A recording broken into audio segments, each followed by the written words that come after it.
Welcome, I'm Dr. Melina Roberts and I'm going to talk about beans today because I often get asked by patients, are beans healthy? So what I'm going to do is I'm going to talk about all the good stuff about beans. I'm going to talk about some of the challenges about beans, and I'm also going to be talking about some of the things, the cautions around beans.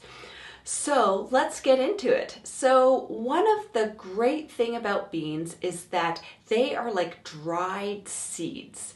So they have everything we need in order to start new life.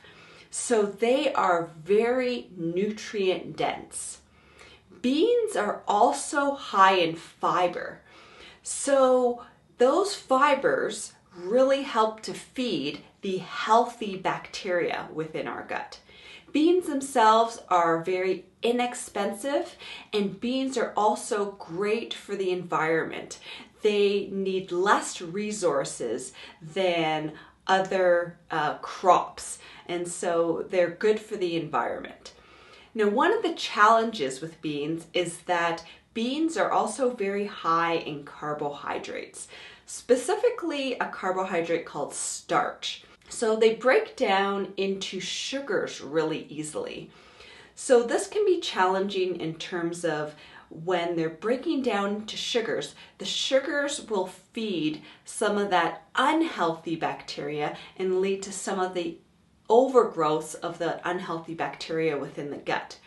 Because they also turn to sugars quite rapidly, you also have to be cautious with a patient who has diabetes because of that high sugar content within those beans. What's interesting is that beans also contained resistant starches, and resistant starches don't get broken down. They actually head right into the intestines, and they actually act like fibers and help to feed the healthy bacteria. So that's actually one of the positive aspects in terms of beans. So one of the challenges with beans is that they contain something called lectins.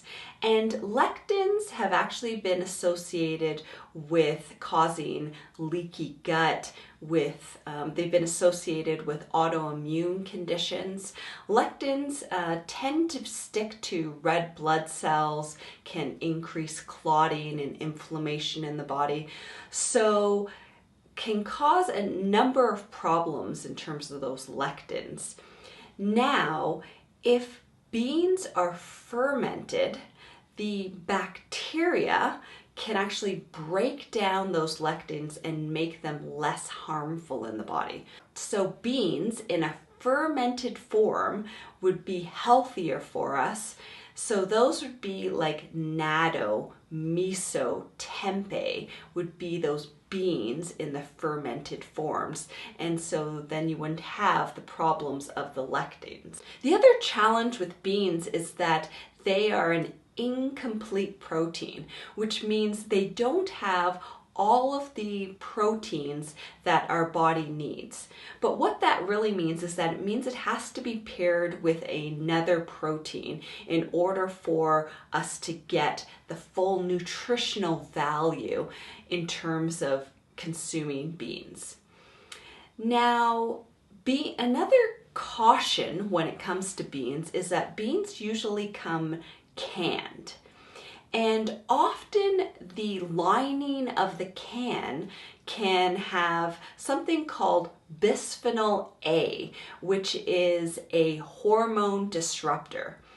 And then there are some cans that are BPA free, but what they use instead can sometimes be another substance like BPS or BPF, which can be also a disruptive kind of toxin. The other challenge with canned beans is it tends to have a high sodium content. So ideally, we don't want to be purchasing canned beans because of that BPA or any of that lining that may be toxic to us, and because of that high sodium content. So ideally, we want to be purchasing low sodium organic beans that are either dry or in a glass jar. So peanuts, they are legumes, so they do fall into that bean category. But the challenge with peanuts is that they often will contain a toxin called aflatoxin. And the challenge is that aflatoxin is a toxin that we would be consuming. It's a known carcinogen, and it's also fungal promoting in the body. So ideally, I recommend avoiding peanuts altogether.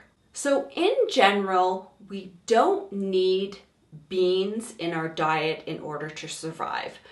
The nutrients and the fiber that are contained in beans, we can get those from other vegetables in our diet. And if you do choose to have beans in your diet, then you want to keep it to about half a cup per day.